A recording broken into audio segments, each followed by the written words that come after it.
So as I'm nearing the completion of this card, I think the score so far is 5-1. Yeah, 5 wins, 1 losses. I got 2 more to go before I finish the card. But to summarize, I think the last 5 videos or last 5 game sessions were about team positioning and just sticking together as a team. Is probably like the #1 thing you should do in trials. In some cases, I think are more evident in the last 2 games.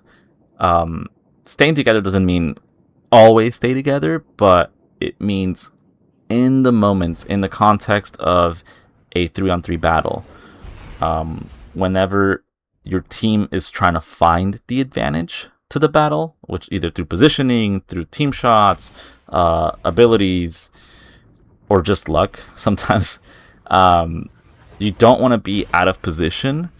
And being out of position means giving the enemy the opportunity to kill you and prevent your teammates from using your death to win the game or to turn the tide, right?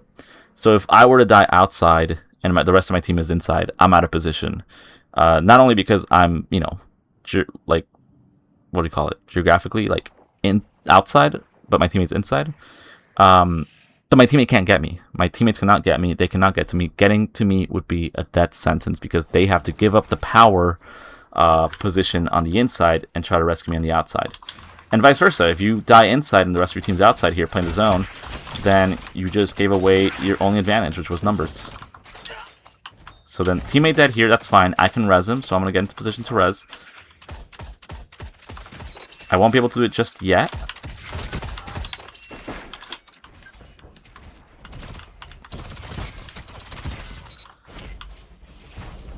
And again, just being in position, like knowing that I could res this guy allowed me to stay here. And it forced the enemy to move up on me because they don't want me to get that res, right? If the enemy was here and the res was here, my teammates were here, I would be the one having to push, you know what I mean? So I think that also plays into being out of position is you want to be in a position where I can use your death to my advantage and force the enemy to move towards me. Like, force the enemy's action. I'm going to help teammate out. Never mind. I'm going back to the res.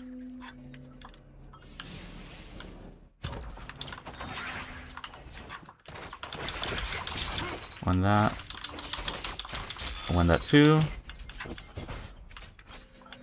And if you're wondering why I have Gwyn Vest on, is because of the second perk. Exiting invisibility while near target creates a cloud of weakening smoke around you. So that guy, the first guy I killed with the glaive, once I got out of invis and he was near me, I basically released smoke cloud in front of him and, messed up his view. Alright, let's trade here. It's 2 looking at my... Oh, careful.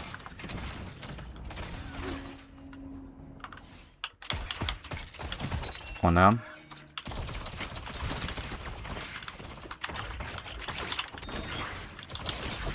Three down.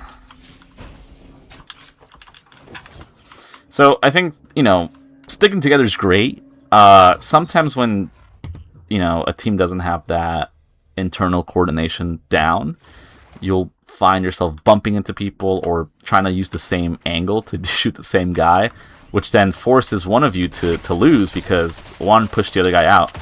And I've done that to someone, and someone's done that to me at some point, so it happens really often.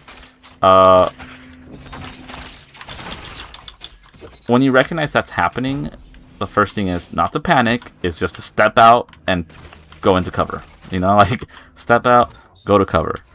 Because if you just hold the direction that the enemies, or that your friend's coming in, you're not going to go anywhere, you're just going to be stuck. So like if my teammate's right here, and I'm here trying to get this angle, and he's trying to go right, and I'm holding left,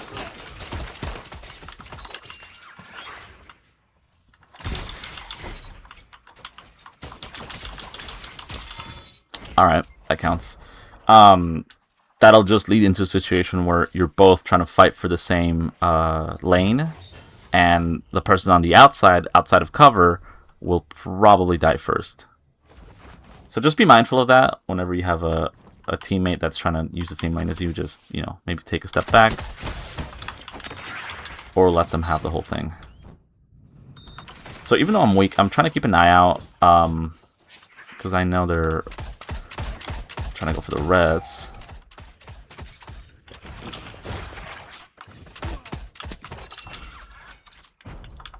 And luckily our teammates were able to push that as well.